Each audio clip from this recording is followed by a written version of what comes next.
Ana Maria, Fernanda, Mariana, a Luciana, Amanda,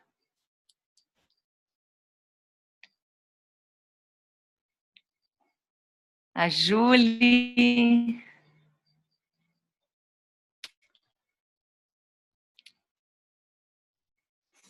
Joana está entrando, Ana Eduarda acabou de entrar, Newton, Breno, Poliana. Espera aí que a Clarissa está chegando aqui ao vivo, só vou esperar ela entrar, que senão no meio do caminho está chegando. Na verdade, a gente pode já ir aquecendo, né? Já que... Então, eu ainda não sei para onde a gente vai caminhar depois de finalizar esses encontros todos que a gente fez nesse esquema, que teve um momento que a gente teve 2 encontros assim, né? Um dia era... Esqueci como é que era o nome do outro encontro lá, Richard, que a gente fazia com o Oswaldo. Jogo da potência. Jogo da potência. Isso, tinha o Jogo da Potência e tinha esses nossos encontros e eles se compuseram por um tempo. Então, o começo dos encontros virtuais, para mim, foi um mistério, porque a minha história é muito pessoal, né? Então, física, ao vivo, mas eu me surpreendi como é possível a gente se encontrar virtualmente assim, mas é diferente. Por exemplo, qualquer distração, qualquer barulho, a Clarissa entrando, me distrai profundamente. Parece que eu sou abduzida. Não, eu estava te esperando, claro. Passou 1 minuto já. Clarissa chegou aqui, o Fábio está aqui com a gente também. Então, peraí, deixa eu ajeitar uma maneira que a gente se vê. Eles estão olhando no telão, a luz não está muito boa. Então tá, vamos nós. Peraí. Precisava de um iluminador aqui.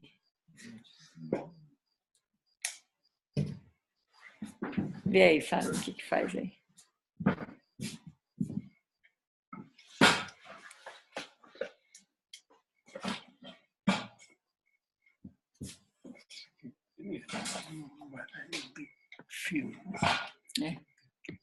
Tudo bom, Clarissa?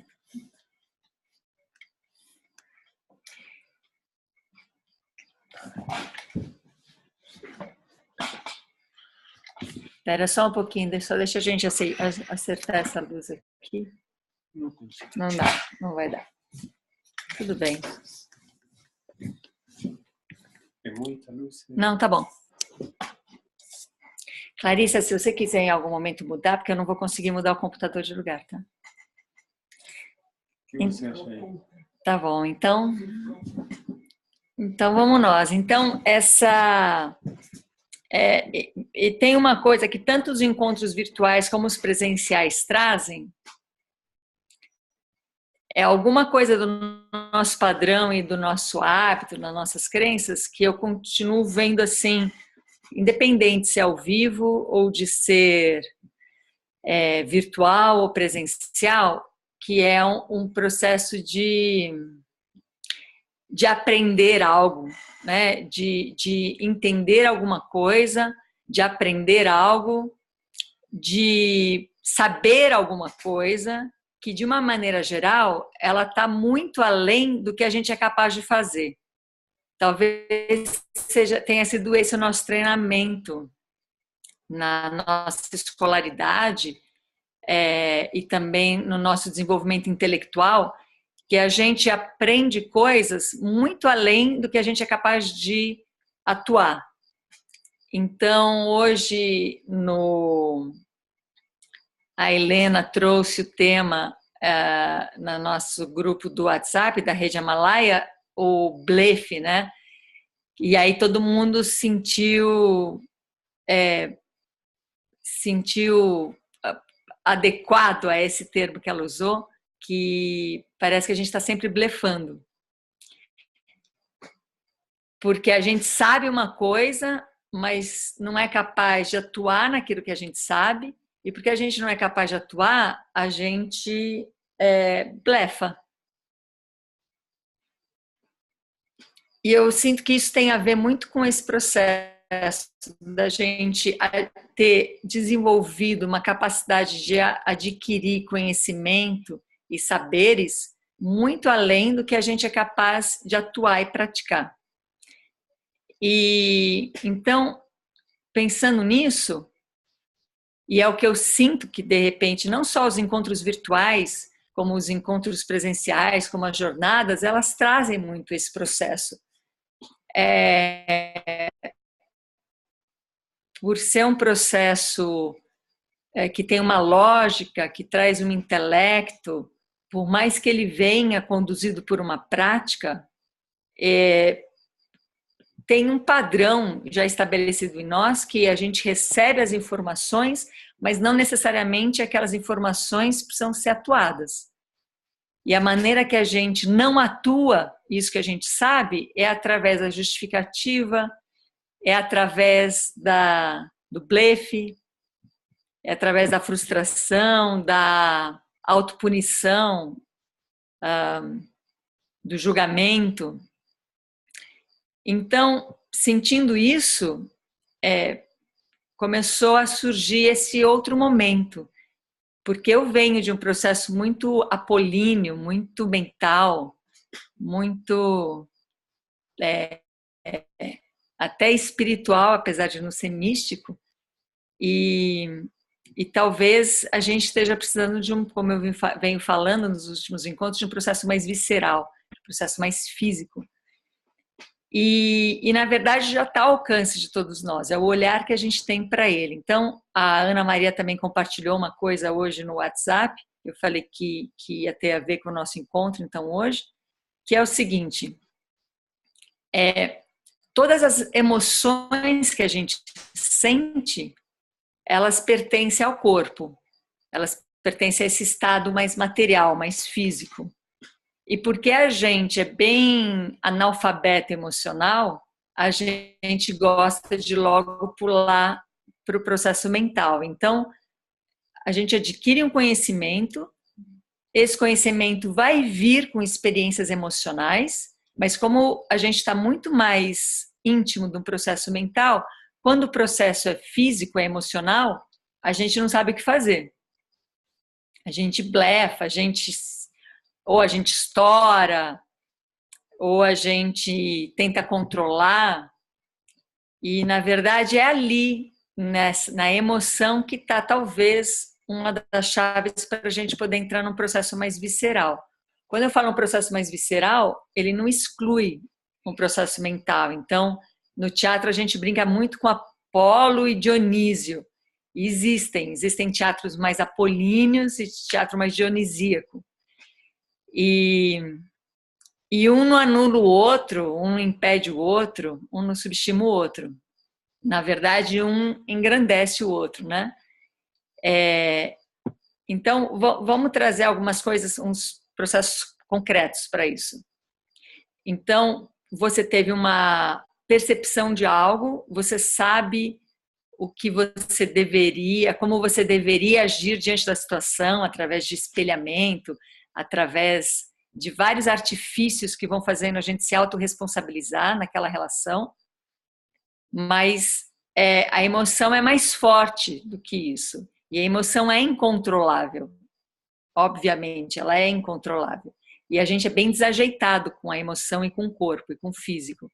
Então, o que a gente faz é ou justificar, ou acusar, ou se autoflagelar e se culpar de não estar conseguindo agir conforme aquilo que se conhece. E a emoção, ela dá a chave para isso. Porque se eu reconheço a emoção e eu permito que essa emoção exista no meu corpo e eu permito que ela seja desvinculada seja desassociada, desidentificada com o padrão. Então, por exemplo, qual é o padrão da raiva? A raiva tem um padrão de estourar, de destruir, de brigar, de lutar. E se eu desidentifico essa emoção da raiva, que é uma emoção diferente que se fosse uma emoção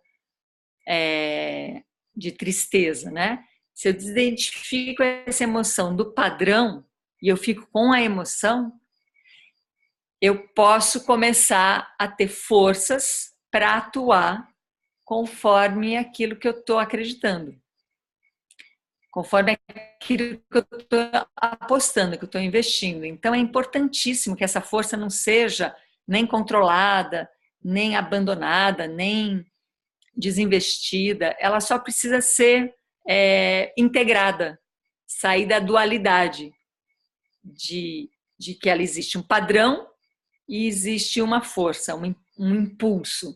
E não, ela na verdade é uma energia. Na integração ela vira uma energia. Então, de alguma maneira,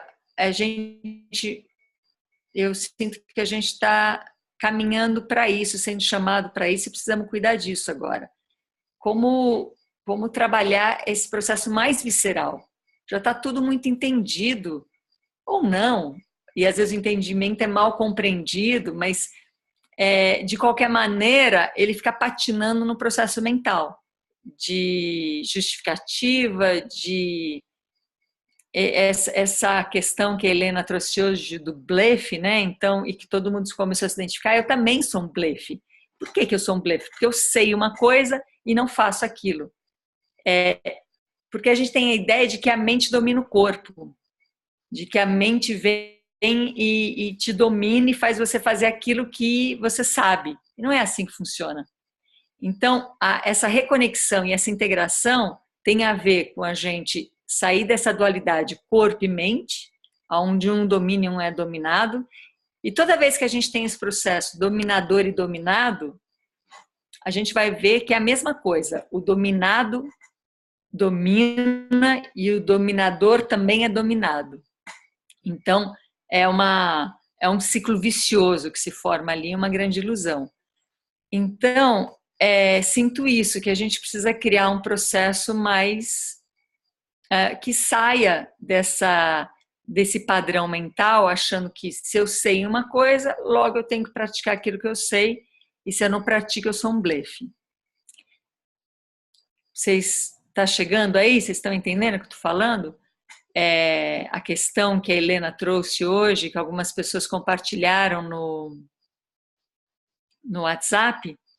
Então, abram o microfone à vontade ou escrevam para a gente chegar em algum lugar juntos, porque senão a gente vai continuar ficando nesse lugar onde existe uma fala, existe um provável mal-entendido e depois existe um blefe em relação a esse entendimento, a esse mal-entendido. Porque senão a gente está se domesticando, né? Agora, e tudo está baseado, na verdade, por um ideal. Então, eu só mudo o ideal. Antes eu estou no ideal do padrão da minha cidade, onde eu vou atrás de um emprego bacana, eu vou atrás de uma moradia agradável, eu vou atrás de relações naquele modo de vida cultural, e eu crio um ideal. Aí esse ideal começou a incomodar, as pessoas começaram a se sentir insatisfeitas, apesar de terem trabalhos bacanas, bons salários, boas moradias. Talvez nem para todo mundo seja isso, mas muita gente chegou nesse lugar e continua se sentindo incomodada. Então, sai desse ideal e busca outro ideal. Agora eu quero o ideal de uma vida mais simples, uma vida mais amorosa, uma vida ao lado dos meus filhos. E aí você está lá cuidando dos seus filhos, aí você começa a ficar louco e louca. E aí, por quê? Porque tem um ideal de eu me dedicar agora às crianças. Aí aquele ideal também começa a se desmanchar, a incomodar, e eu vou buscar um outro ideal. Não, agora eu quero criar alguma coisa. um ideal de criação. Então, eu pego esse ideal de criação e vou atrás de criar alguma coisa e, de novo, eu começo a me incomodar porque não é bem o que eu imaginava, porque é sempre em cima de um ideal. Então, eu acho que esse é o ponto, neste momento, ponto crucial. A nossa sustentação dos ideais. A gente sustenta ideal, a gente pula de um ideal para outro. E esses ideais levam a gente a processos muito frustrantes, porque, na verdade, a gente não muda quase nada. Muda só de ideal, mas continua tendo a mesma base. Então, quem está com o ideal de se tornar uma pessoa livre, o ideal de se tornar uma pessoa equilibrada, o ideal de se curar de todas as estagnações que foi colecionando durante a vida, está no ideal. Quem está no ideal de uma comunidade, de um casamento, de uma família. Então, o ponto é esse. E por que a gente sustenta o ideal? A gente sustenta o ideal, na minha perspectiva, a gente sustenta o ideal porque a gente tem uma desconexão. Então, quando tem uma desconexão, precisa ter alguma coisa ali que sustenta. Essa desconexão que eu já vim trazendo nos encontros é uma desconexão entre... Agora eu vou colocar de uma outra maneira que tem me atravessado assim. É uma lógica isso. Nós temos uma existência. E essa existência, numa perspectiva, ela é imortal. É uma existência de não sei, de um espírito, de uma energia, de uma força primordial que é imortal. Que a gente supõe que ela existiu antes dessa nossa vida e vai continuar existindo. Se a existência é imortal, ela não precisa ter vida. Porque ela é imortal, ela não tem morte, então ela não precisa ter vida. Então existe algo a mais na nossa vida do que essa existência imortal. Porque senão a gente não precisaria estar vivendo ou morrendo. Isso é uma lógica. Então o que tem a mais? O que a gente chama de vida. E vida é tudo aquilo que é mortal. Então aquilo que vai morrer em nós é que possibilita a vida. Senão, não teria vida, né? Se não vai morrer, não precisa viver.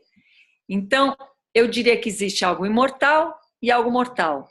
O imortal não precisa de vida, é própria existência, e o mortal precisa de vida. Senão, não vai ter vida. Senão, não vai ter morte. Então, parece que existiu uma desconexão em relação a isso, né? Então, a gente é tão apegado à vida, é tão apegado à matéria, é tão apegado às nossas culturas, crenças, padrões, tudo aquilo que justifica a nossa vida, que a nossa existência está bem desconectada. Mas a gente sabe que, ou supõe que tem uma existência. E como a gente está desconectado dessa existência, a gente usa o ideal. É como se o ideal fosse a ponte para a existência. Só que é uma ponte furada, uma ponte ilusória. É uma ponte que não sustenta, ela não dá conta dessa lógica. Então, seria uma reconexão onde vida e morte, que é um núcleo, e existência, que é um outro núcleo, entrasse numa composição entre existência, vida e morte. Existência que não precisa morrer, então não precisa viver, e uma vida que vai morrer, então por isso precisa viver. E quando a gente pula para o outro lado, que também é uma ilusão, e fala, não, eu vou me desapegar de toda a matéria, eu vou me desapegar de tudo isso e vou querer viver na existência, é uma grande ilusão, porque a gente está aqui em matéria. Então, existe vida aqui acontecendo. Então, não consigo ver a possibilidade da gente aqui em vida querer desapegar da vida. Porque aí seria ficar na existência. Mas para isso eu teria que morrer. E se eu estou aqui desapegando da vida, quando a vida ainda está acontecendo, eu fico morta em vida. que para mim talvez seja a pior das possibilidades. Mais do que se desconectar e ficar bem material é ficar morto em vida. Então, na lógica é isso. Existe uma existência imortal, logo ela não precisa de vida. Mas ela é como se fosse uma pulsão, uma força primordial que nos conecta, que nos permite a vida acontecer. Porém, é a vida que morre que nos dá essa possibilidade de ter essa experiência de vida. E a conexão e o vínculo entre essas duas forças, a da vida e morte e a da imortalidade, é que pode talvez criar uma sustentação onde a gente pode abrir mão do ideal. Onde a gente pode abrir mão de todo esse ideal que a gente está sustentando e que nos faz viver no blefe. Que nos faz viver na contradição. Haja mente paradoxal para acompanhar esse processo, essa lógica. Vamos lá, eu vou ter que me aproximar, que eu estou sem óculos, para ler aqui. Ana Maria, hoje passei pela cirurgia que estava adiando, esperando o não a ela virar sim, e virou sim. Após a cirurgia, estive na beira do colapso total, todas as sensações de desmaio, que acompanhei e pensava, se desmaiar, depois eu volto, e fui acompanhando e não cheguei a perder totalmente a consciência. E todas as sensações, depois que passaram, me deixaram mais viva. Penso que as dores que experimentei no processo e todo o processo que agride o corpo se expressaram nas sensações de desmaio e quase perda de consciência. Estou sem poder falar. Então, porque a vida depende da morte, que senão ela não precisa viver, toda vez que a gente esbarra na possibilidade de perder a vida, seja porque você vai seja porque você vai dormir e você não vai se sentir nesse mundo material, seja porque você sofre uma cirurgia, seja porque você sofre um acidente ou um grande choque, toda vez que a vida parece que vai escapar e a gente ainda tem toda a possibilidade de viver, a gente se agarra e volta mais vivo ainda. Então, não só a morte permite a vida, como a morte traz mais brilho para a vida. Igual quando a gente vai perder alguma coisa, a gente começa a cuidar melhor dessa coisa. Porque a gente está prestes a perder algo que você não quer perder. Mas quando ameaça... E o que acontece é que todos nós passamos por momentos difíceis. Seja uma cirurgia, seja um acidente, seja um trauma, seja um choque, seja uma separação, seja uma mudança grande, todos nós passamos. E naquele momento... é um momento que gera uma possibilidade de ativação dessa relação vida e morte e existência. Parece que ali acontece alguma coisa. Só que a gente perde o bonde, a gente fala assim, nossa, agora eu vou mudar, agora eu vou fazer tudo diferente, que dá aquela energia. Mas aí a gente deixa passar o bonde e 15 dias depois a gente vai vivendo uma vida como... Ou às vezes a pessoa faz um curso, sei lá, vem na jornada, ou vai fazer uma vivência, aquela vivência é extraordinária na vida dela, faz uma mudança grande, mas é só passar o tempo e logo a gente volta a essa mesmice e cai de novo no ideal. Então, eu sinto isso, que a gente está desenvolvendo uma mente paradoxal para dar conta dessa complexidade, para dar conta de uma complexidade onde a gente está reconhecendo que existe uma possibilidade de reconexão entre matéria e não matéria, e essa conexão ela acontece porque essa não matéria, esse processo que eu estou chamando de existência, traz uma força que pulsiona algo em nós, uma pulsão, e essa matéria que é a própria vida, que é um desperdício não vivê-la. Sabendo que, por enquanto, até onde eu sei, a morte faz parte dela. Não precisa ser logo. Nico acabou de me dizer que o Rodorovský disse que dá para viver 150 anos tranquilo, que não dá para viver menos que isso mais. Então, não é uma coisa tão assim. Mas, enfim, 150 anos perto de uma eternidade são alguns segundos. E aí, assim, só para essa mente paradoxal começar a realmente vir à tona e precisar ganhar complexidade, eu ainda andei pensando sobre que força primordial é essa, que força é essa que ela é uma existência fora do tempo e do espaço que a gente conhece. E isso pode ser tudo. Pode ser desde uma força singular de cada um, onde a gente poderia falar o espírito de cada um de nós, como poderia até ser uma força única, que é a famosa rede onde todos nós nos encontramos. Que alguém, os que acreditam na palavra, chamaria de Deus.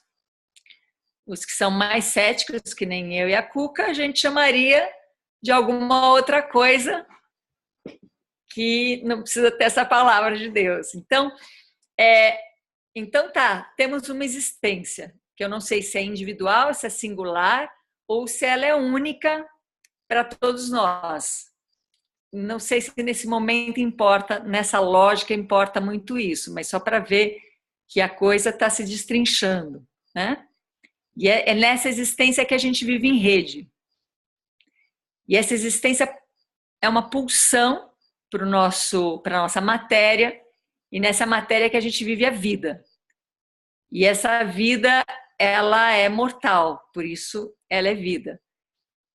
E ela se reconectando a essa pulsão, seja ela individual, seja ela singular, seja ela uma rede, eu arrisco dizer que a gente pode sair do ideal. Tudo bem? Vocês estão me acompanhando? Está acompanhando, Clarissa? Não precisa entender, mas tem lógica. É só para saber se está acompanhando. Tá me ouvindo? Então tá, fala. Quem tá falando? Tem mais de uma pessoa.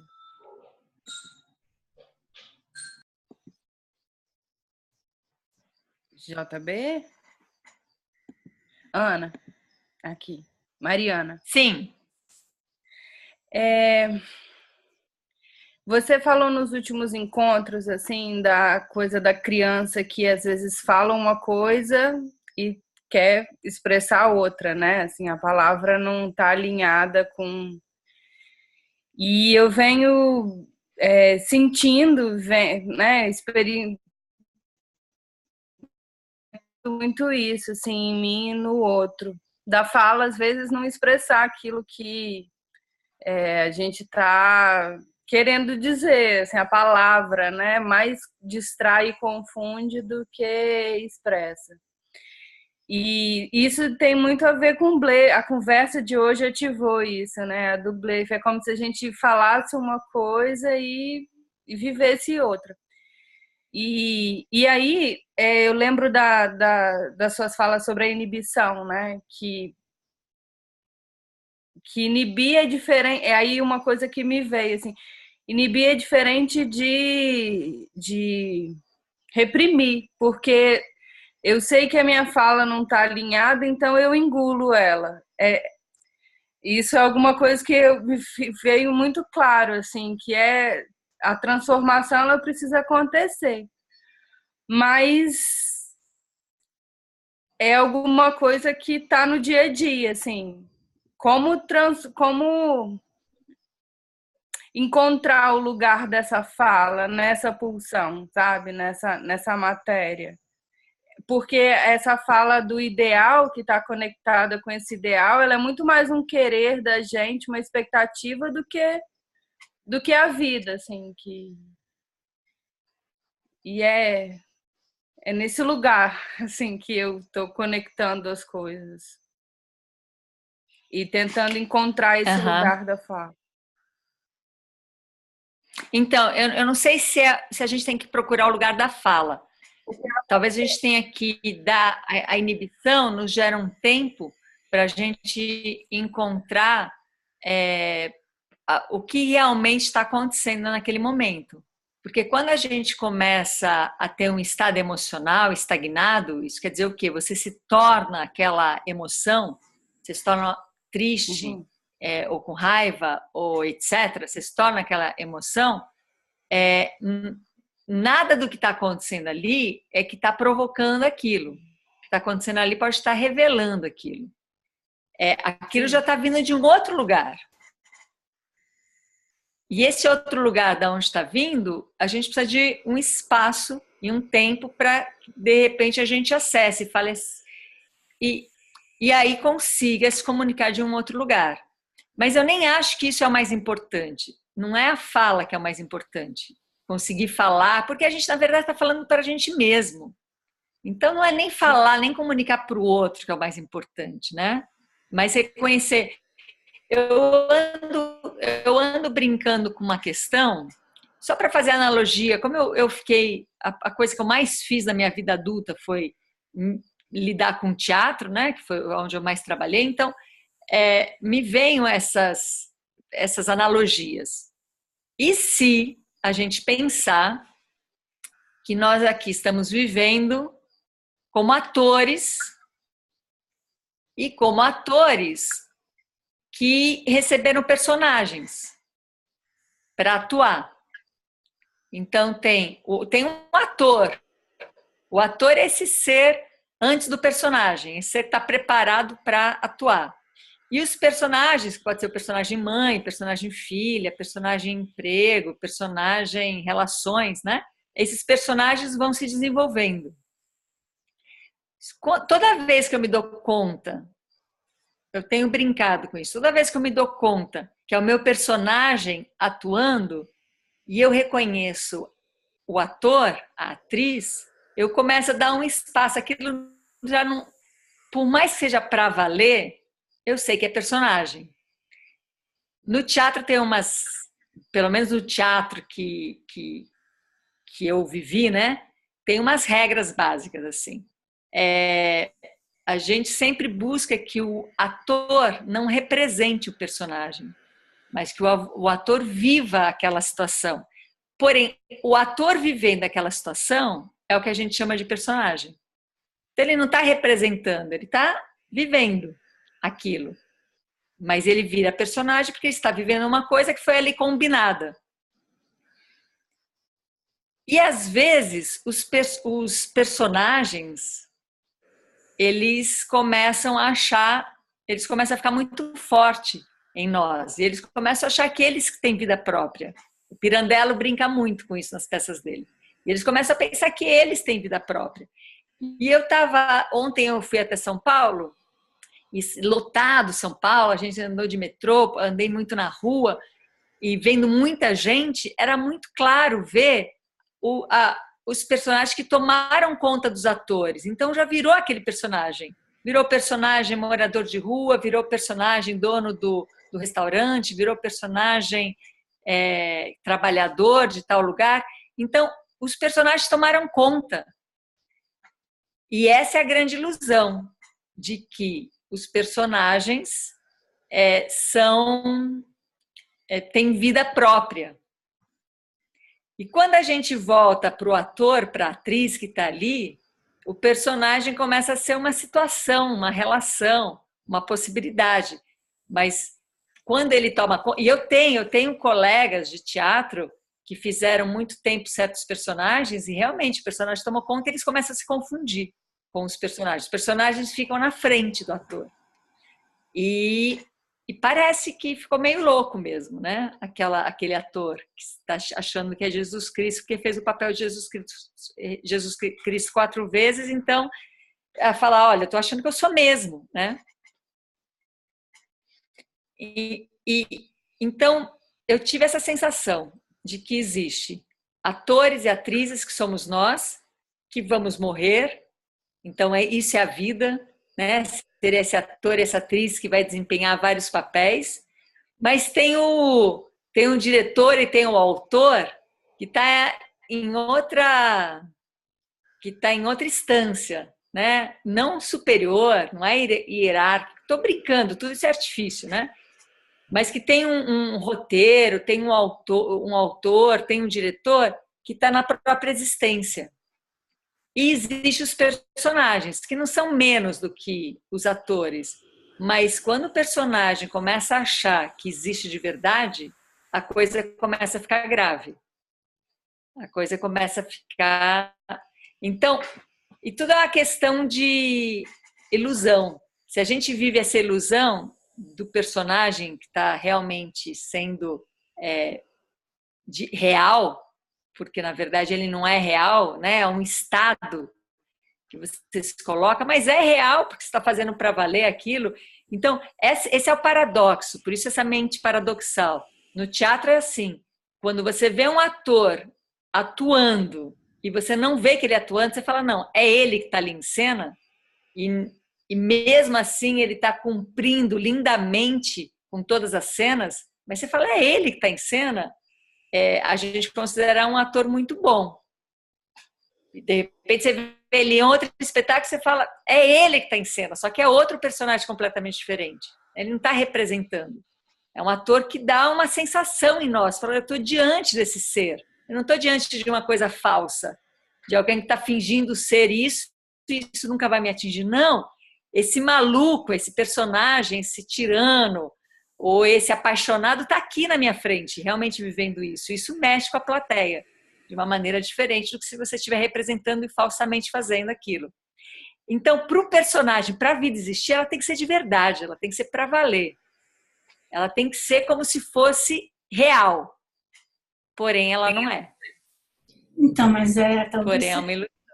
Para mim é esse o ponto. Ela tem que ser como se fosse real.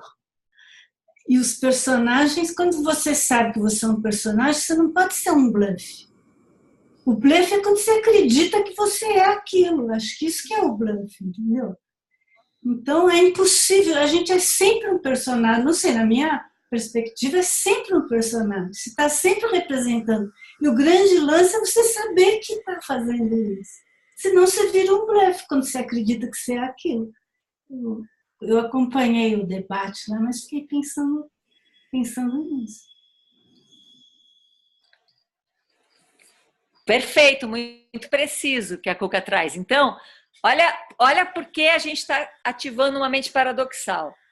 Porque se você representa um personagem, se você representa o papel de mãe, representa o papel de funcionário, de patrão, disso ou daquilo, você é um blefe. E se você acredita que você é esse personagem, você também é um blefe.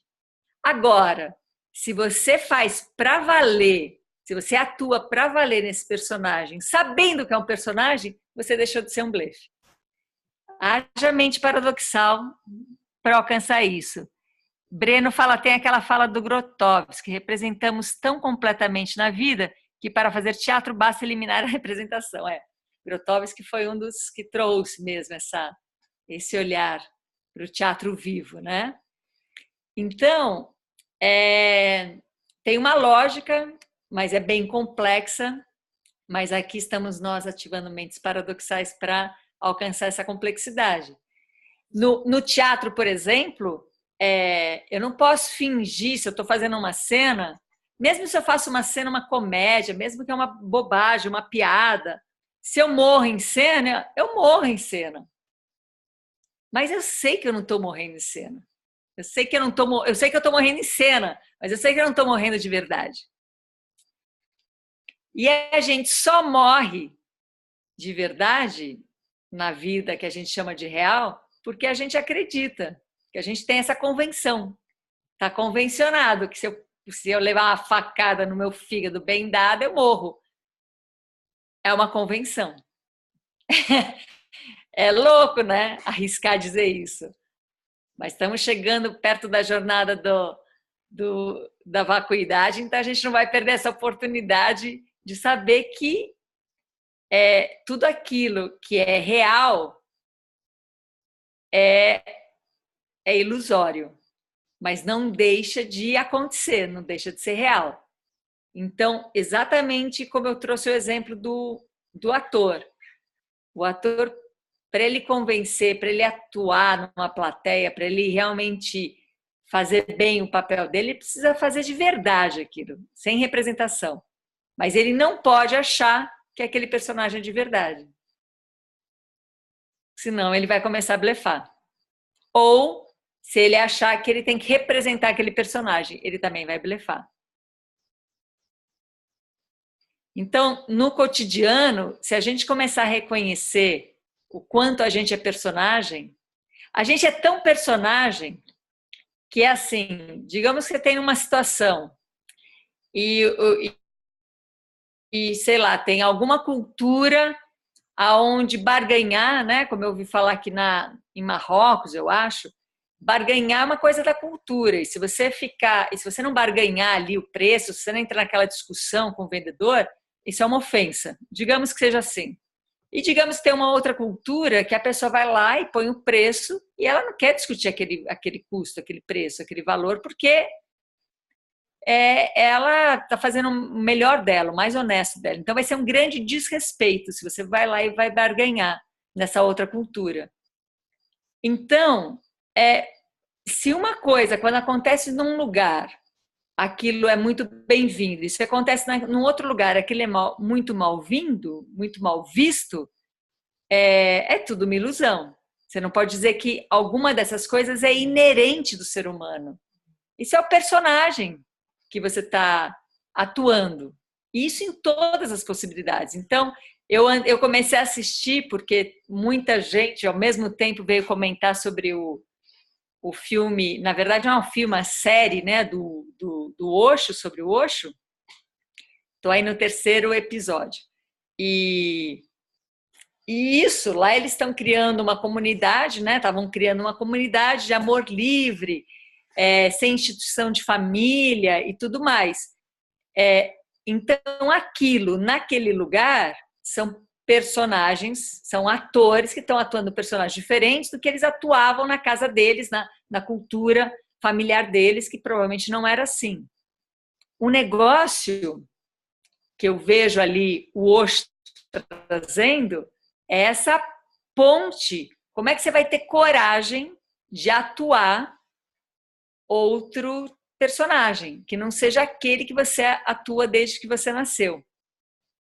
Então eu vejo ele lá fazendo as práticas malucas deles, e para mim o que sou é isso. Ele está querendo criar um ambiente para que as pessoas possam comprar outro enredo, porque a gente está tão preso, apegado ao nosso personagem cultural, social, familiar, que ir para outro personagem, ou eu vou ser um blefe, vou representar, ou eu vou acreditar agora que eu sou aquilo e também vou ser um blefe, né? Então, é simples assim. Se eu vivo uma situação e aquilo me ofende, e aquilo me machuca, e aquilo é muito negativo, imagina que se você estivesse vivendo essa mesma situação num lugar que aquela situação fosse normal ou fosse bem-vinda. Então quem é que está vivendo aquilo, aquela situação tão dolorida e tão machucada? O personagem. E por que está doendo tanto no ator? Porque você acredita que esse personagem é você. Então, esse talvez seja um artifício para a gente trazer no dia a dia esse reconhecimento constante dos nossos personagens, do nosso apego e identificação a eles, e sabendo que não adianta eliminar o personagem, e nem eliminar o ator, porque a gente não quer eliminar a vida. Então, é mudar a relação com isso. É saber que tem um ator ali preparado para criar personagens e entrar em relação, mas não acreditar nisso, porque se você acreditar nisso, você vai ficar completamente submetido a isso. Então vai doer, você vai se frustrar, você vai ficar chateado. A Gili está rindo aqui. Então, é isso. Talvez seja a nossa próxima experimentação, quando a gente encontrar um modo de nos encontrarmos para olhar de uma maneira mais visceral, de parar de achar que é eliminando o apego à vida que a gente vai para esse lugar que é da existência. Porque essa existência, se ela existe, a gente já tem ponto final. Só precisa reconectar com ela. E a vida, que por mais ilusória que seja, a gente está brincando de acreditar, de vivê-la, então vamos fazer isso direito. Vamos fazer isso bem feito. Vamos ser atores e atrizes muito bem preparados para viver plenamente os personagens, sem blefar, nem porque está representando e nem porque está acreditando que eles existem. Então, a necessidade de uma mente paradoxal para entrar nesse lugar, porque a mente dualista não dá conta disso, né? Oi, Ana. E aí, como chega? Sim. Queria aproveitar que é o nosso último encontro para me converter em Deus. Eu li um poema do Alberto Caeiro, que é um dos heterônimos do Fernando Pessoa, mas ele diz uma coisa que é assim, ele fala assim: não acredito em Deus, porque nunca ouvi. Se ele quisesse que eu acreditasse nele, sem dúvida viria falar comigo. Daí ele continua e diz assim: mas se Deus é as flores e as árvores e os montes e o sol e o luar, então acredito nele. Então acredito nele a toda hora. Minha vida é toda uma oração e uma missa, e uma comunhão com os olhos e pelos ouvidos. É lindo, né? Eu me converti totalmente, eu acredito em Deus. Mas o que eu estou trazendo isso, porque eu fiquei pensando, será que o ideal não é o sair disso? O que você estava chamando de ideal? A gente cai no ideal. Talvez seja quando a gente sai do sol, da lua, da terra, dos montes, e a gente vai para um plano. Será isso? Estou tentando entender o que é esse ideal, e daí cair nesse negócio de Deus aqui, que eu achei que, daí para mim fica um pouco mais claro, assim, o ideal seria sair desse plano, que é as coisas mais básicas, a água, o sol, a lua, os montes, as árvores. Que tal? Sim. O ideal é o plano, é o projeto que a gente tem para fazer com que tudo aquilo que agora eu acredito, que eu aprendi, que eu tenho conhecimento, possa ser colocado em prática. Então, isso é um ideal. E aí, o não ideal, o que não precisa de ideal, é isso, é o que você pode olhar e se conectar da maneira mais poética, com os morros, com os montes, com as plantas, com os outros seres humanos, com toda essa vida mortal que nos rodeia, né? Que nos faz acreditar nessa existência além da existência, né? Então, é isso. Ideal é querer colocar em prática alguma coisa que eu aprendi, conheci e acreditei. E esse ideal é uma desconexão. Esse ideal sustenta uma desconexão. Então Deus porque pode ser um ideal ou não, né? Ele é paradoxal, falando. Exatamente. Eu acredito em Deus. Deus pode ser um ideal ou Deus pode ser tudo. Exatamente. Verdade, tudo que a gente faz pode ser um ideal ou pode ser uma coisa inteira, né? Exatamente. Por isso que não é a coisa em si. Por isso é da onde está vindo. Então não é a coisa em si. E a gente foi criado para ter ideais. Então, se a gente não ficar atento, a gente sempre vai cair no ideal. os nossos encontros vão cair em ideais, as nossas práticas e nossos processos.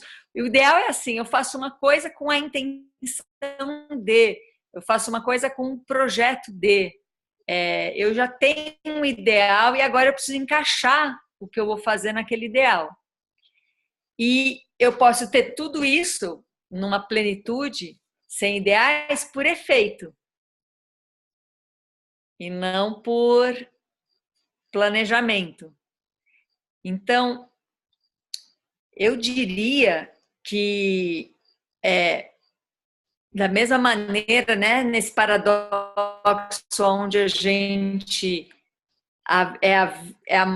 é tudo que é mortal que permite a vida existir, porque aquilo que é imortal em nós não precisa viver, porque não vai morrer. Então, esse é um paradoxo. Da mesma maneira que a única possibilidade de caminhar é sozinho, se relacionando o tempo todo com todo mundo. Esse paradoxo traz essa imagem assim, que se eu caminho com alguém, esse alguém começa a virar uma necessidade de eu ficar ajustando o meu caminho ou os outros ficarem ajustando o caminho comigo. Então, peraí, tá caminhando do lado de alguém, então não vai tão rápido, ou vai mais rápido para caminhar do lado dessa pessoa. Então, caminhar ao lado de alguém, junto com alguém, é um ideal. É porque a gente tem um ideal, porque a gente caminha juntos para chegar em algum lugar, caminha juntos para andar passo a passo em busca de algum lugar, em busca de alguma experiência. Isso é um ideal.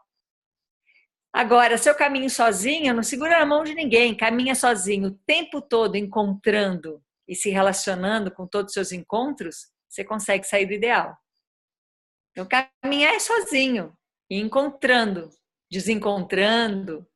E aí você pode fazer escolhas que são pura ilusão, né, de escolha, mas você pode fazer essa escolha, o seu personagem pode escolher, eu quero como personagem viver essa experiência da maternidade. Então eu tenho, não é que eu quero como uma escolha, né, mas é para isso que eu estou olhando agora. E quando eu caminho na maternidade, eu caminho sozinha, me encontrando o tempo todo com os filhos, com quem está em volta. Mas você caminha sozinho. Senão você começa a ter um ideal. Aí você quer caminhar junto com seus filhos para que eles provem que você é uma boa mãe. Você quer caminhar junto com seu companheiro para que juntos vocês criem uma família. Quer caminhar junto com, sei lá, com a Laura Gutman para poder não sei o quê. Você vai caminhando com os ativismos, com os não ativistas, é tudo um ideal. Agora, se você caminha sozinho, solta a mão de todo mundo, caminha sozinho, e o tempo todo se relacionando com todo mundo que você se encontra, você sai do ideal. Então, não é o que fazer, é de onde você está fazendo isso, né? E a gente aprendeu desde sempre a fazer a partir do ideal. Vamos juntos nessa, vamos caminhar juntos nessa. Ao mesmo tempo, você pode estar, vou dar minha visão romântica, você pode estar casado e a cada dia encontrar sem caminhar junto no sentido de estar atrelado. Que é difícil pra caramba, porque você é enganado toda hora. O cotidiano é desastroso nesse sentido, mas ao mesmo tempo é a grande oportunidade de encontrar cada dia um companheiro novo, entre aspas, um filho novo, uma situação nova, né? Isso é um ideal e, ao mesmo tempo, é o oposto do ideal. A gente cai sempre num paradoxo, né? Mas para não pensar que você precisa, para caminhar sozinho, você precisa estar em solidão, isolado, não. Você pode estar junto, você pode estar casado e estar sozinho. Isso que é incrível, eu acho. É exatamente isso. O caminho é sozinho, o tempo todo se relacionando. Então, você caminha sozinho, se relacionando com seu companheiro, com sua companheira, com seus filhos, com seus vizinhos, com a sua cidade. E você está caminhando sozinho. E por que você está caminhando sozinho? Porque qualquer caminho, nessa minha perspectiva de agora, qualquer caminho de mão dada com o outro precisa de um ideal. Senão, o que vai dar o compasso? O que vai fazer aquilo se sustentar? Um ideal. Agora, se você caminhar sozinho, você pode arriscar não ter nenhum ideal. Você se relaciona todos os dias com todas as pessoas que estão no seu caminho. Mas você tem o ideal da família, o ideal da formação dos filhos, o ideal profissional. Eu vou cair nesse blefe, porque o que sustenta um ideal? Os personagens. E esses personagens, para sustentar um ideal, eles têm que acreditar que eles existem. E para acreditar que eles existem, eles vão começar a ficar esses atores loucos que se confundem com o personagem. Então, é um jogo onde você reconhece todo esse paradoxo que não te deixa cair, inclusive, no niilismo, na negação da vida. Porque se a gente começa a exaltar a existência, essa existência imortal, essa existência impermanente, imprevisível, que nos impulsiona a vida, que nos alimenta a vida, eu posso cair no niilismo, então não quero saber dessa vida que me estagna, que pesa, que é material, que tem nome, sobrenome, que tem profissão, que tem... nada, isso é vida, porque a existência não é vida, a existência é. E é nessa vida que a gente está brincando de viver, com uma existência que deve estar brincando com a vida que a gente está levando e que vai se desdobrando em personagens que precisam ser muito bem vividos pelos seus atores e suas atrizes sem se confundir com eles. E sabendo isso, sabendo que aquilo que te faz sofrer hoje, se você estiver em outra cultura, você não estaria sofrendo. Que aquilo que te incomoda, que aquilo que te machuca, machuca muito. Se você estivesse em outra cultura, você não estaria se machucando. Se você tivesse outra experiência de vida, você não estaria... Então, quer dizer, a coisa não é absoluta. É uma ilusão.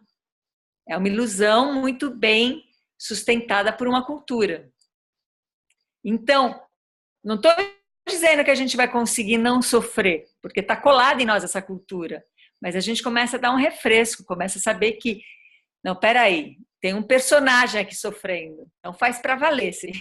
Vive esse personagem para valer, com integridade. Não fica louquinho no personagem. E nem fica representando no drama. É isso, é um personagem. Tá bom, vamos lá. Vamos encarar os desdobramentos desse sofrimento e dessa dor. E não acreditar no sofrimento e nessa dor, né? Vamos lá.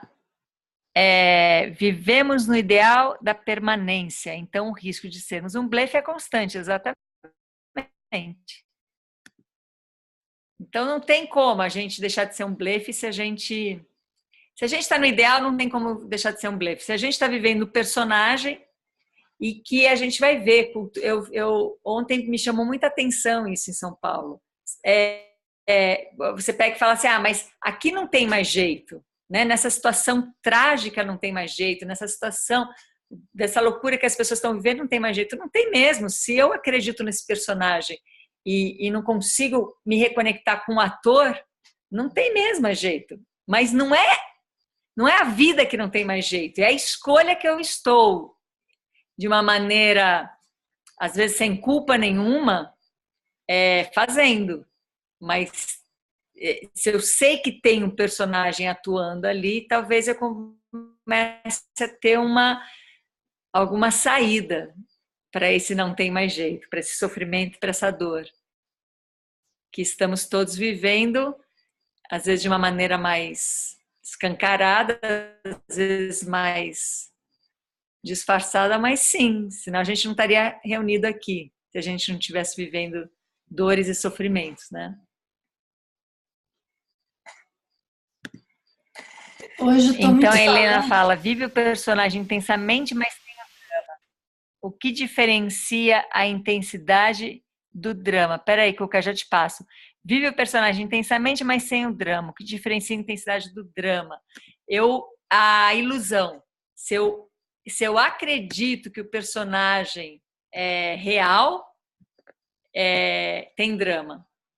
Agora, se eu sei que é um personagem e que tem um ator vivendo aquele personagem, eu consigo ser intensa sem drama. Pelo menos no teatro funciona. Não é todo mundo que consegue, mas quem consegue se torna um grande ator. Fala, Cuca. Hoje eu estou muito falante, né? Mas eu queria relacionar com aquilo que a gente falou aqui nas jornadas muitas vezes, de que aquilo que está nos acontecendo é uma necessidade. Se está acontecendo, é uma necessidade.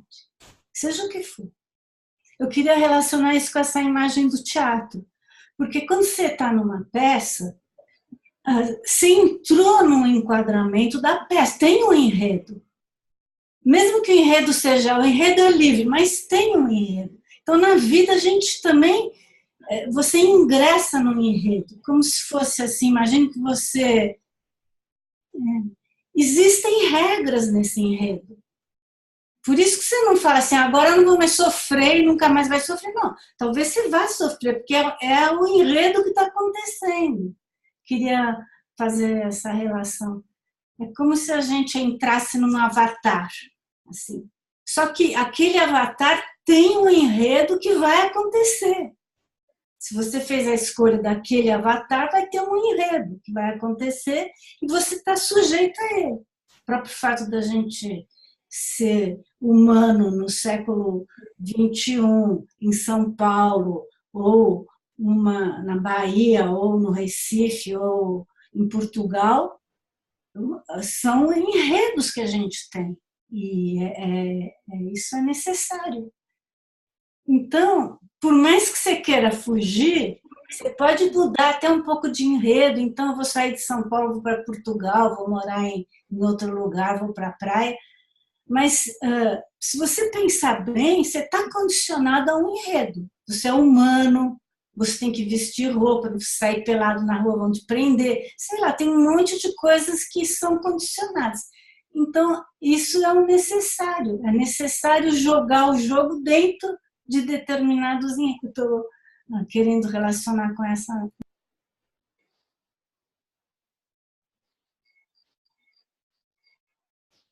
Sim, claro. É por isso que essa luta é em vão, essa luta de... sim, existem mil formas de olhar para o enredo, exatamente, depende do ator que você é, da atriz que você é. Por isso que não é o ativismo, por isso que não é lutar pelos direitos, não é lutar pelos direitos do quê? Do personagem, lutar pelos direitos do personagem, mudar o enredo, né? Não faz sentido. Então, é um outro processo, é um processo de sair da ilusão, do que a gente está vivendo é absolutamente real. O que a gente está vivendo é um jogo de vida e morte, e esse jogo ele gera várias possibilidades de relações num caminho que você faz sozinho, se relacionando o tempo todo com todos que cruzam o seu caminho e fazendo escolhas em relação a... O ator pode escolher, esse personagem eu não quero jogar. Então, por exemplo, eu posso escolher, eu não quero mais jogar o personagem de ser bailarina. Não quero, não é esse agora. Agora eu quero jogar um personagem da aula da técnica Alexander. Eu não quero mais jogar o personagem. Não quero. Você pode ter essa escolha, mas ela é uma escolha mais possível quando você sabe que é um personagem. Agora, o personagem é necessário. Ele é necessário. Pelo menos no jogo que a gente está fazendo, o personagem é necessário. Então, o que a gente está trabalhando aqui é para nos tornarmos melhores atores. Porque o personagem é necessário. E quem vai sustentar esse personagem são atores. E nos tornarmos melhores atores não é uma coisa simples. Imagina o seguinte, eu dei aula numa escola de teatro, que são 3 anos de teatro, de escola. Ninguém sai de lá formado ator. Depois vai ter que trabalhar, vai ter que não sei o que e tal. E aí você está trabalhando com alguém que já está lá 3 anos estudando, e você vai lá e fala assim, para de representar, para de acreditar no personagem. Começa a ser o ator em relação. Isso vai virar o personagem. O ator nessa situação, nesse enredo, com toda a clareza, com todo o jogo pré-estabelecido, com todo o cenário ali falso, para provar que realmente você não está vivendo aquilo e você não precisa dar uma de louco e representar aquilo, com tudo isso ainda é difícil. É um ou outro que consegue. Imagina quando a gente não tem nem essa noção. Sim, pode falar, quem abriu o microfone. Breno, eu acho que uma coisa difícil de manter também é esse estado de atenção do ator também. Eu lembrei de um vídeo que eu vi há pouco tempo de você entrevistando um ator, aí ele falava dessa coisa do jogo de cena, de estar pronto para improvisar, de encontrar soluções rápidas através da relação com a plateia.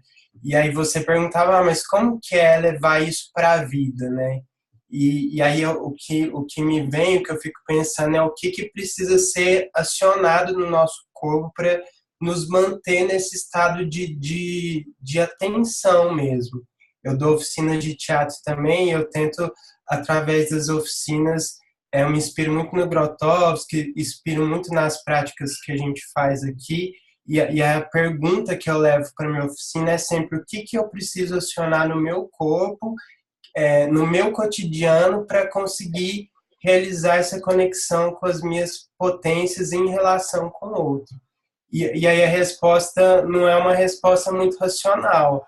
Às vezes, depois que eu faço a oficina, normalmente fico uma semana assim, com um estado de presença mais ativado, assim, mais atento, mais pronto para criar na relação. Mas à medida que a oficina vai passando, isso vai diminuindo esse estado de atenção. Então, para mim, é como manter esse estado para a gente estar perceptivo mesmo para essa questão do ator e do personagem. Sim. Esse estado de atenção, ele acontece na nossa vida também, nessas situações do cotidiano, que de repente tem um mau encontro, um mal entendido, às vezes tem um choque, às vezes tem um acidente, ou às vezes tem uma alegria que te pega de surpresa. Então, são coisas que vão ativando a gente. E aí, ao invés da gente aproveitar esse despertar, a gente só justifica isso e vai brigar como se o personagem existisse. Como se o personagem não fosse um meio de relação. E sim como se ele fosse o próprio ser vivendo.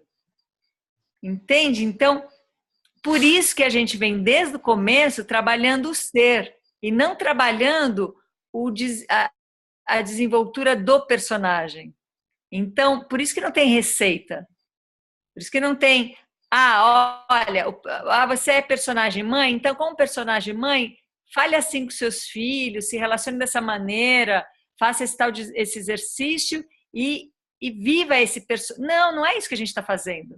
Em nenhum momento tem o que se fazer, mesmo os exercícios, joguem fora o exercício, porque senão cola no personagem, agora vira um personagem fazendo exercício. A gente o tempo todo está trabalhando quem? O ator. E a gente reconheceu o quê? Que o ator está com a mente dualista. E essa mente precisa expandir, precisa ganhar complexidade. E aí surgiu a mente paradoxal. Ana. Então é nesse lugar. Sim. Ana, quando você fala no ator, me vem que pensando em outra palavra, assim, é o corpo, mas não o corpo do livro de anatomia, ou de biologia, ou de, né, da escola, mas é o corpo vivo, né? Assim, o corpo que pulsa e que encontra essas relações, que não separa. Então, é o corpo que não está separado da mente, mas que está em toda célula, né? Ampliando isso na experiência, Sim, né? sim. Porque é diferente físico e corpo, né? O corpo engloba o todo, é isso mesmo. E como o Breno disse, a gente tem um desprezo por aquilo que é a vida em nós, que é o nosso corpo. A gente tem um desprezo enorme por isso. E a gente vai compensando. Então, como disse o Breno, às vezes eu estou numa atividade, num trabalho corporal, num trabalho de ator, e eu consigo despertar essa atenção. Mas eu também posso estar fazendo todo esse processo e viver o personagem que mexe o corpo. Então, ontem, quando eu estava caminhando ali, na frente do Parque da Aclimação, e era cedinho, era umas 7 horas da manhã, e todo mundo, o parque lotado de pessoas caminhando. E aquelas pessoas não estão trabalhando o corpo, não estão sendo aquele corpo. Aquelas pessoas estão acreditando no personagem, isso é o meu olhar, né? Elas estão acreditando no personagem que fazem uma atividade física que é para manter o físico em forma. E isso não te traz nenhum tipo de presença. Isso te traz um pouco mais de loucura, de acreditar que é assim que funciona a vida. Eu vivo o dia inteiro de carro para cima e para baixo, sentado dentro do escritório, então eu vou fazer 1 hora de caminhada por dia, né? Para compensar. Eu vou acreditando num personagem atrás do outro, e vou acumulando. Me vem outra analogia com o teatro. Quando um ator sai de um personagem, sai de uma peça, e aí ele vai entrar na outra, ele precisa deixar esse personagem que já acabou. Ele precisa deixar aquilo. Se ele vai entrar acumulando os personagens, vai ficando cada vez menos vivo o processo dele, né?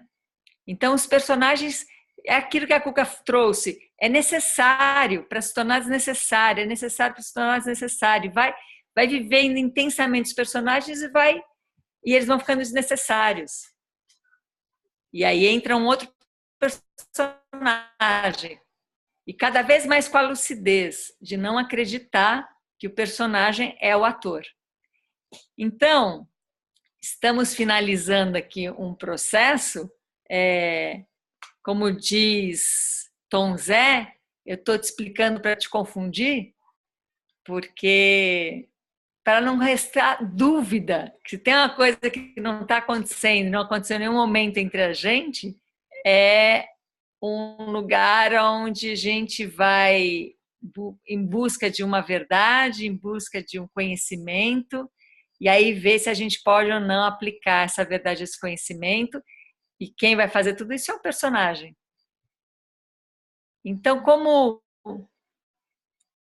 são caminhos muito deslocados da nossa cultura, do nosso sistema, da nossa formação, vamos encontrar um modo que inclua, inclusive, essa possibilidade da gente seguir se encontrando à distância, porque tem pessoas que moram em outros lugares e essa distância não é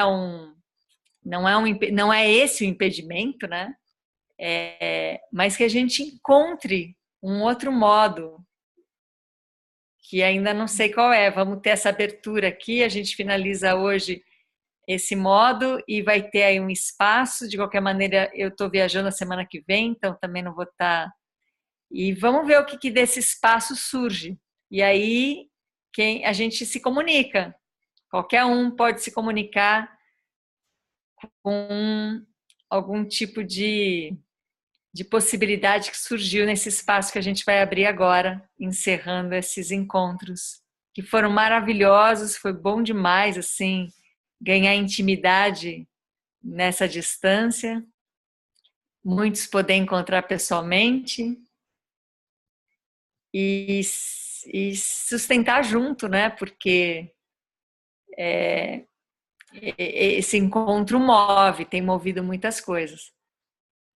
Então, agradeço muito a cada um e estamos aí, conectados, e vamos ver que horas que a gente encontra uma outra maneira de se encontrar.